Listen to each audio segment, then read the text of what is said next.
sa më shumë përpiqem ta le pas të shkuarën e vendit tim, aq më me forcë shfaqet ajo para meje. Si për të më kujtuar që e shkuara është pandashmërisht e lidhur me të tashmen.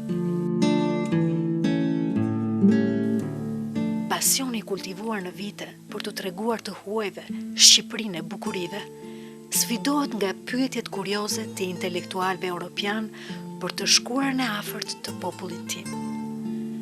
Dhe papritmas, udhëtimi edhe në Shqipërinë e diktaturës komuniste është i pashmangshëm.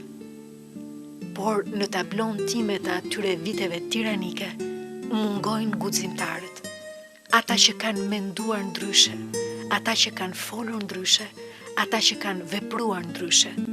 Mungojnë heronjtë e mendimit. E kam të vështirë ta besoj se një tokë që lindi trima të zotët që luftuan me perandori, mbrojtën qytetërime e ka përcyen edhe kufi të kurajos njerëzore, nuk ngjizit do të burra që të sfidojnë një sistem totalitar. A kemi pasur edhe ne heronjë të mendimit? Njerëz që janë zgjuar nga iluzioni i komunizmit dhe i realizmit socialist, që kanë guxuar të thonë të vërtetën, madje edhe duke u sakrifikuar për idetë e tyre. Pas shumë vjetësh paqartësie, tani mësoj se po.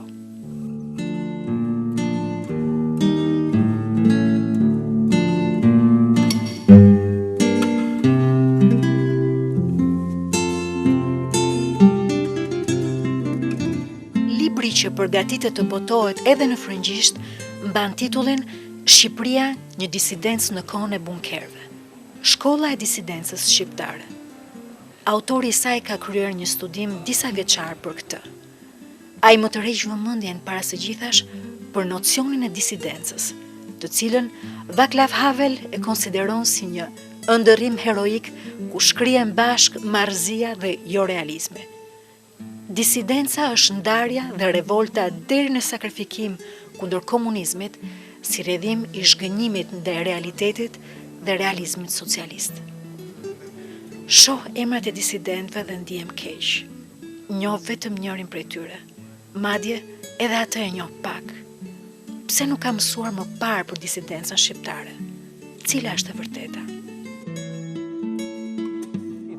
Shpeshherë e vërteta kondicionohet nga vështrimet etiko-morale dhe prandaj dhe publiku nuk e ka fort të lehtë të dallojë cila është e vërtetë dhe cila është jo e vërtetë. Unë konstatoj me keqardhje që në Shqipëri ka shkrimtarë që mendojnë, ose edhe studiues e njerëz të shkrimit që mendojnë se meqense kjo e vërtetë nuk përkon me qëndrimet tona etiko-morale, këtë ne nuk duhet ta pohojmë, biles përkundrazi, duhet ta denigrojmë, ta mohojmë ose ta mbolojmë me heshtje. Doublement méconnue parce que, à l'échelle européenne, l'Albanie est peu connue et sa dissidence encore moins.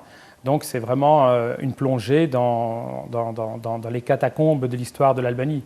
D'autant plus que, avec le temps qui passe, l'histoire même de la période communiste semble ne pas être transmise aux nouvelles générations, à la jeunesse d'aujourd'hui. L'histoire officielle, l'histoire avec ses tragédies et sa contestation.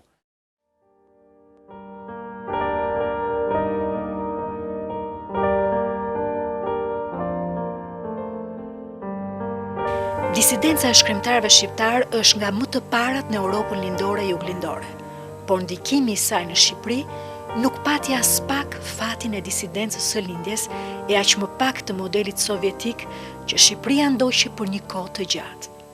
Në Rusi, ndikimi i disidencës ka qenë i jashtëzakonshëm. Ajo zgjoi gjithë shoqërinë ruse. Madje, disidentët rusë janë rrënjosur edhe në kulturën perëndimore, pikërisht sepse ata ndryshuan qelizat e një shoqërie të tërë. Një nga korrespondentet më brillante në Bruksel ishte fëmijë kur disidenti i famshëm rus Aleksandr Solzhenitsyn i zbuloi botës hipokrizinë zyrtare të ish bashkimit sovjetik me veprën e tij mbi kulagun komunist.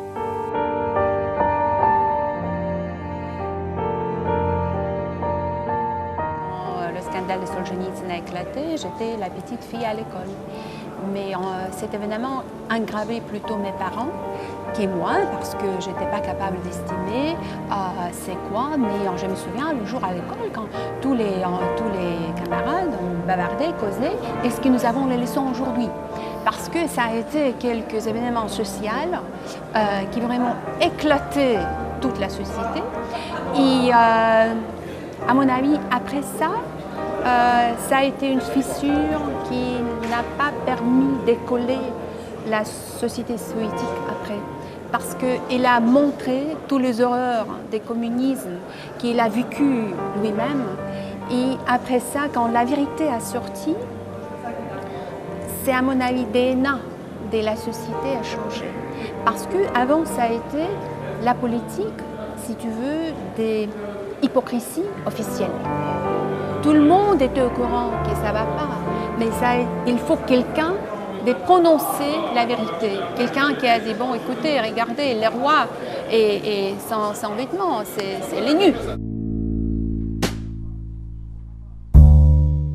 Po si provoj disidenca shqiptare dhe cilët janë shkriptarët disident shqiptarë?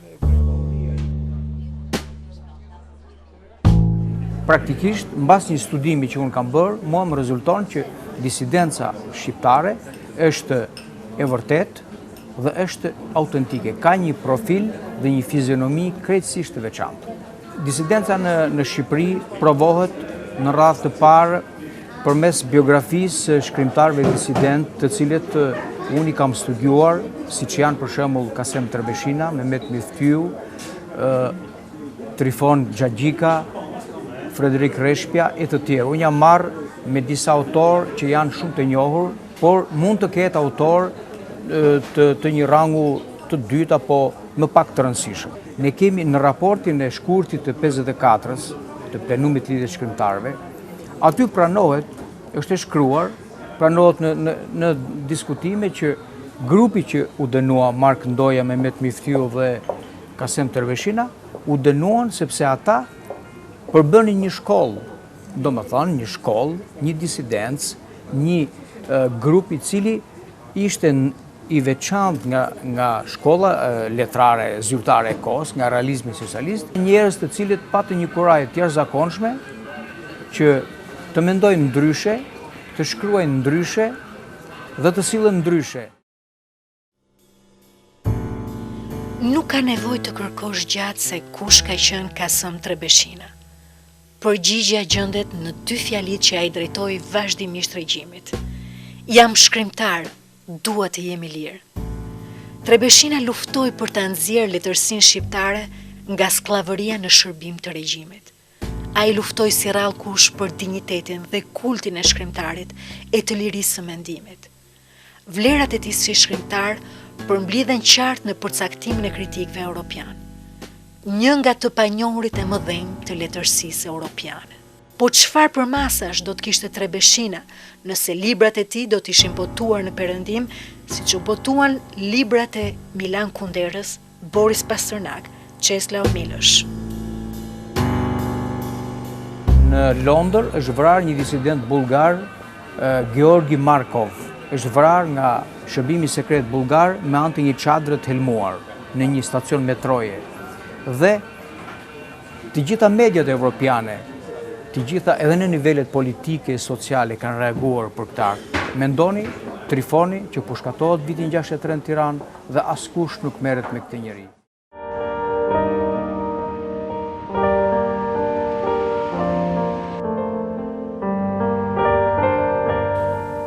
I ndërgjegjshëm për rrjedhorat e aktit të tij, Trifon Xhaxhika e mbrojti deri në vdekje lirinë e tij të mendimit. Ai deklaroi para gjykatës së Tiranës në vitin 1963: "Unë do t'i bia me top regjimit tuaj." Poezia e tij emblematike që ai kushton atë dheut titullohet "Ndihmomni të qesh". Ndihmomni të qesh, nuk mundem. E pasha të dheun lakuriq, vetëm, pa miqe shok, mundohej të këpuste një deg dafine nga lavdia e shekujve. Atë dheun e dia të rritur, por sa i vogël qenka, as një deg nuk e këpuste dot. E mora për dore të arris në zemrën time. Vëllezër, Po e kërkuat atë dheun e kam unë. Ndihmomni të qesh, ndihmomni të gëzoj. Atë dheu është lakuriq.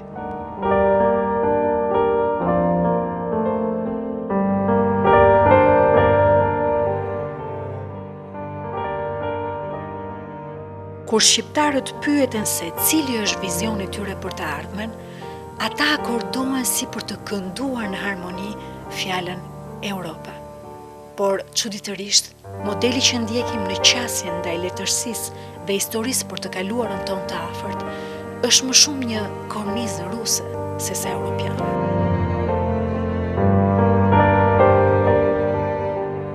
Malheureusement, maintenant, il n'y a pas toujours un encadrement propre pour tous les deux, ni Solzhenitsyn ni Pasternak. Parce que pour le moment, le troisième mandat de Poutine, il essaie très fort de revivre, de faire un grand retour des mentalités soviétiques. Même, elle essaie de glorifier l'époque de Brejnev, qui était l'époque de la stagnation, l'époque de la dégradation. Mais maintenant, elle essaie de dire oui, je veux rester assez longtemps comme Brejnev parce que c'est bien pour vous, c'est bien pour le pays. Et dans ce cadre, évidemment, les personnalités comme Solzhenitsyn, comme Pasternak, elles ne sont pas bienvenues. Par contre, elles sont les marginaux. Et malheureusement, maintenant, toujours, après 20 ans de perestroïka, ils n'ont pas le cadre objectif, ils n'ont pas la place objective dans l'histoire de la Russie. Po pse një popull vital dhe optimist si unik ka kaq komplekse për të shkuarën? Në familjen europiane në gjirën e të cilës ne aspirojmë të jemi, njohja dhe vlerësimi të shkuarës është vazhdimisht në fokus. Kjo është e nevojshme në art, kulturë, por edhe në zemrën e debatit politik. Çdo zbulim në të kaluarën i jep formë më të plot jetës sonë të sotshme. À ma connaissance, le passé est tôt ou tard, peu ou prou, instrumentalisé. Instrumentalisé par des groupes qui veulent l'orienter, le récupérer, l'utiliser dans une direction ou une autre. Il y a une tendance nationale en Albanie à ne jamais regarder vers le passé. Je crois d'abord que c'est motivé par un instinct de survie. On ne peut pas spéculer sur le passé, c'est un luxe. Il faut avancer, les défis sont devant nous. Et donc, il y a l'aspect positif de la chose, c'est une prédisposition à affronter de manière vivante l'avenir, un optimisme, il n'y a pas de fatalisme, de renoncement. Mais d'un autre côté, il n'y a jamais de travail, de retour en arrière, de mémoire, de métaboliser, j'utilise souvent cette expression, de métaboliser le passé afin de l'intégrer dans l'histoire présente et de pouvoir se préparer à affronter les nouveaux défis. N'est en mesure de faire un travail scientifique. L'histoire est une science humaine. L'histoire n'est pas une science parfaite, mais avec de l'honnêteté, avec de la conscience, avec du savoir, on est tout à fait capable de construire une histoire au-delà des préjugés nationaux.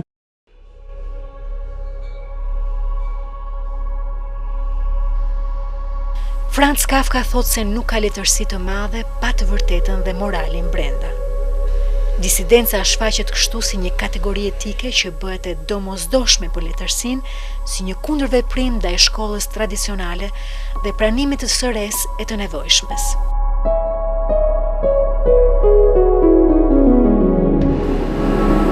Disidenca e Frederik Reshpes është ajo e vetmisë, e dhimbjes dhe e dinjitetit.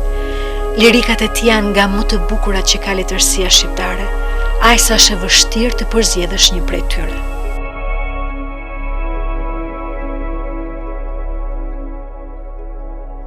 Unë, për fatin tim, pikëllohem vetë. S'dua të pikëllohet kush për fatin tim.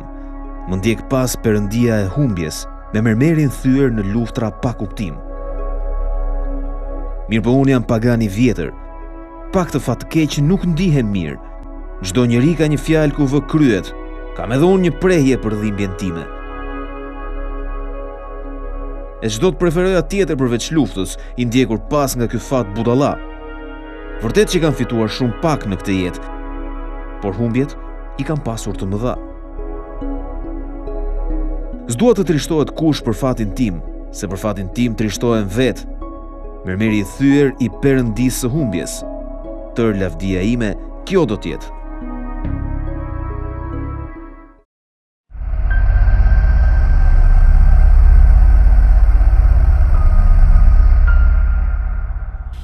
Por ajo që ngacmon edhe më tej kur e shtenime është vizioni i Visargjitit, një prej shkrimtarëve të vlerësuar në Perëndim, të cilin burgu i ferrit komunist e ngacmon edhe sot në veprën e tij. Për të, letërsia e dënuar apo letërsia e nëndheshme është më e rëndësishme në Shqipëri.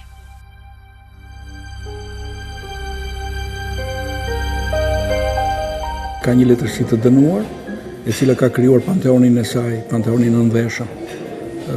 Për fat jemi në një kohë që ky panteon ka dalë mbi dhe është më i rëndësishmi, mendoj unë. Kultura shqiptare ka disidencën e saj, ka disidencën ideologji, ka kundërshtarët e mëdhenj të së keqes të sistemit, të robërimit të njeriut, dhe të shpërdorimit të letërsisë si mjet propagande për një parti, për një shtet, dhe ka martirët e vetë. Duke patur një letërsi që i ka shërbyer sistemit, duke patur shkrimtarë që kanë qenë në vërtet oficer civil të ideologjisë së partisë, në një farë mënyrë interesi i tyre do që të harrohet kjo disidenca, sepse me njëherë do të na vijë pyetja ndërmend, ku ishe ti, Adam?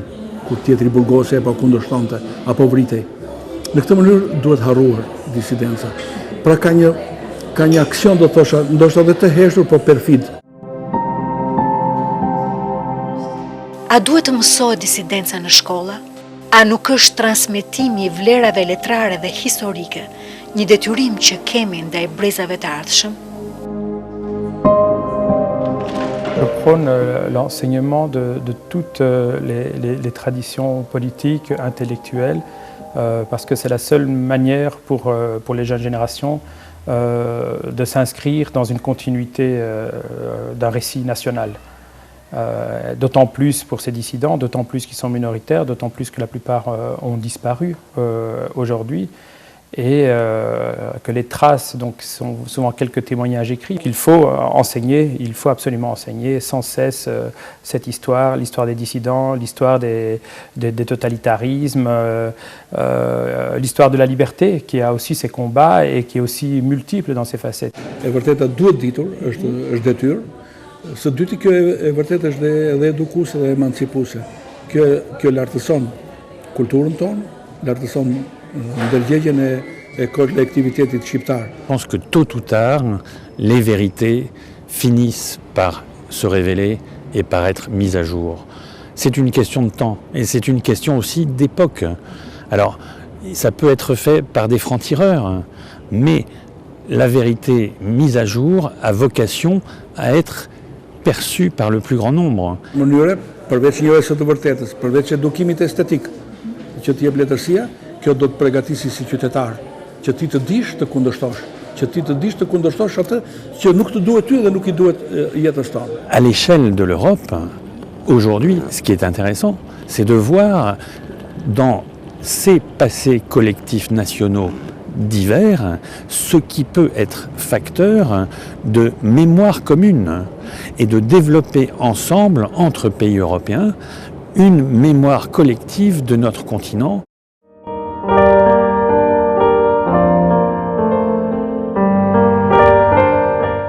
Edhe inteligjenca shqiptare mundi të krijojë me sakrifica një vlerë të veçantë në kushtet e regjimit më të ashpër totalitar në Europë.